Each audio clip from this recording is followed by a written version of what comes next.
تمام وجود خالد ابن ولید سر نیزه و تیر هست، اما روی بستر میمیره. اگر این مسئله دیگه دنیا کمتر بفهمه، من و شما بیشتر میدانیم.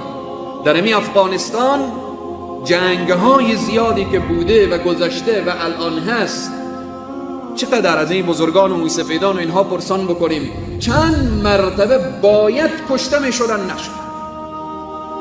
شخص رفته صحنه جنگ که باید کشته می شده نشده. مریضهای زیادی روی بستری که همه من و شما به فکر این شاید بگیم امروز فردا فوت میکنه، مریض روی بستر هست. چقدر آدمای تکیار صحیح و سالم از دنیا رفتن. پس به این عزیزان من مسئله قضا و قدر، مسئله تقدیر برای انسان جرأت میده.